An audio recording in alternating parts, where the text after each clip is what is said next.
झोल में खबर ॾींदड़ झोल ऐं परपासे जे इलाइक़नि में बरसात सबबि ॿोॾ वारी सूरतयाल बरक़रार आहे। सिंध हुकूमत तोड़े हद जे MNA ऐं MP तोड़े DC सां गॾु ॿोॾ मुतासिरनि जी कंहिं बि सार न लधी। इन हवाले सां वधीक तफ़सील ॿुधाए रहियो आहे झोल मां अवामी न्यूज़ रिपोर्टर मोइन झोलाई। जी मोइन, तफ़सीलात साॻा कजो। जी मां तव्हांखे ॿुधाईंदो हलां त हालिया बरसातनि ज़िले साॻड़ में तबाही मचाए छॾी आहे। उन सां गॾु झोल जी UC वली मोहम्मद कीरियो आहे उहा बि टॉप 10 ते ॿुॾियल आहे ऐं केतिरा ई ॻोठ जेके आहिनि पाणीअ जी लपेट में अची चुकिया आहिनि ऐं अञा ताईं घरनि में जेका आहे 3 खां 4 फुट ताईं पाणी बीठल आहिनि। हींअर बि मुंहिंजो कैमरामैन अव्हांखे ॾेखारे पियो त केतिरा ई जेके घर आहिनि उहे पाणीअ जी लपेट में अची चुका आहिनि ऐं घरनि जे अंदरि 3 खां 4 फुट जेको आहे पाणी बीठल आहे ऐं इंसानियूं जानियूं आहिनि उहे बि हींअर ख़तरे में आहिनि ऐं जेके केर बि अञा इंतिज़ामिया पारां या हुकूमत पारां वज़ीर मुराद अली शाह जेका सांगड़ जो दौरो बि कयो पर हिननि जे लाइ का बि अहिड़ी अञा ताईं सहूलियत फराहम न कई आहे। अञा ताईं कंहिं बि खीमा या टेंट वग़ैरह या कोई राशन वग़ैरह इन्हनि जे लाइ न मोकिलियो आहे ऐं इहे खुले आसमान हेठि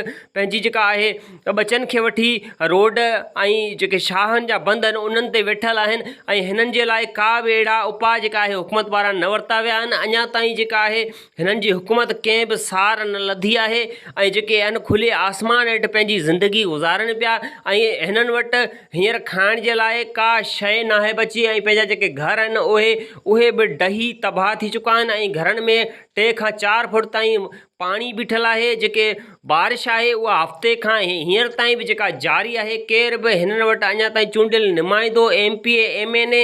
केर बि लड़ी कोन आयो आहे। हिननि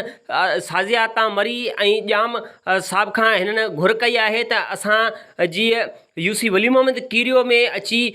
विज़िट कनि ऐं असांजी UC जे माण्हुनि जो हाल ॾिसनि ऐं असांजा माण्हू हिते जा जेके ग़रीब पोरित मिसकीन माण्हू आहिनि उहे दरबदर वारी ज़िंदगी गुज़ारनि पिया ऐं हिननि वटि का बि अहिड़ो को ज़रियो कोन बचियो आहे जेको ही पंहिंजे बचनि खे राशन वठी ॾियनि या को हुननि जो पेट पाले सघनि ऐं हींअर जेका आहे तमामु हिकिड़ी दरबदर वारी ज़िंदगी गुज़ारनि पिया। मज़ीद ख़बरनि ऐं तफ़सीलात लाइ विज़िट कयो असांजी वेबसाइट www.awamiNewsHD.com ऐं ॾिसंदा रहो अवामी न्यूज़ HD।